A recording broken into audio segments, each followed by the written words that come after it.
just as long as we are holding that trophy. I love that. Well, tonight is one of the biggest games in Thunder history. Thanks so much for joining us for another night of special Thunder coverage. I'm Naomi Kitt. And I'm TJ Eckert, live here in Oklahoma City, where, Naomi, we could be hours away from the Thunder hoisting that NBA Finals trophy. Pretty crazy. TJ, I know you've been back and forth to Oklahoma City several times over the last few weeks. Tell me about the atmosphere here today compared to some of those other times you've been there recently.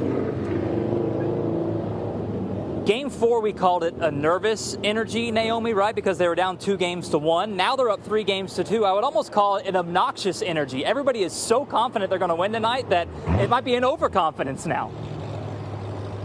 I love that. Nervous to obnoxious. So, TJ, we got a chance to look online. We found the tickets for Loud City Live. They're all spoken for. Tell me what you're expecting inside the Paycom Center tonight. I would expect, again, some of that obnoxious energy to carry over inside the Paycom. You mentioned that it is sold out. You're looking at some video from the last time we were here at the Paycom Center for Loud City Live, I should say. And the crowd was pretty full for that one. I would expect, with this being a series decider potentially, that it would be completely full tonight. Again, it's free admission. You just have to register for those tickets.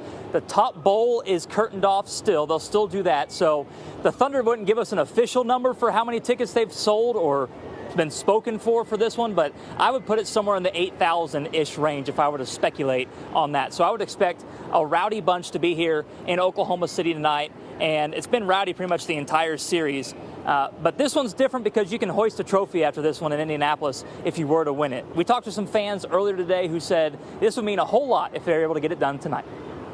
I'm a native Oklahoman, so the fact that we even have an NBA team brings the OU and the OSU fans together, and I get emotional just thinking about it. So I just think it would be great for our city, great for the state.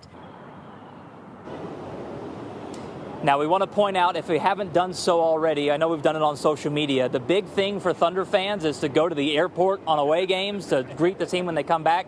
If they win the title tonight, you're not allowed to do that. We've talked to a number of fans who said that that's just going to bring even more people to the airport. I'm not encouraging that. We're not going to do that here on this news station. But there are people who say they're going to just ignore those commands and they're going to go to the airport to greet their team, assuming they are able to win an NBA title tonight. Let's bring the sports crew in. Caden and Dan there in studio. And guys, there's people talking about planning a parade already. Let's not put the cart before the horse, right? Obnoxious energy. Have you been described as having obnoxious energy would be a great band name, wouldn't it? Has that been taken yet? Nicely done. Yeah. The KJH Sports Department has some obnoxious energy going right about now. Yeah, the Thunder one win away from what would be the crowning achievement in Oklahoma sports history, Dan. You know, obviously, you know, the Oklahoma Sooners winning the football championship. Oklahoma State's won many championships in a lot of sports. You don't have the entire state happy about that.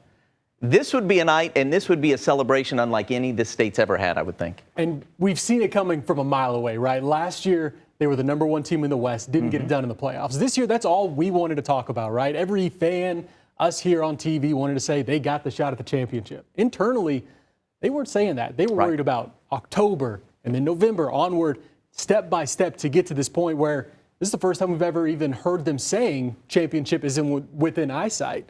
But they got to get that one win first. If you sit and talk about doing something for a long time and you don't actually do everything every single day that it takes to work towards that, you're never going to get there. So there really is no focusing on the end goal. You know, while you're in it, you know what the end goal is, but at the end of the day, you got to focus on what you have to do every single day to get better every day, to put yourself in a position to try to reach that. They are so precocious. Average age, 25 years old. This would be the youngest NBA champion since the Portland Trail Blazers back in 1977. They've been mature, just like he was every step of the way. And they had a Hall of Famer on their squad, Bill Walton.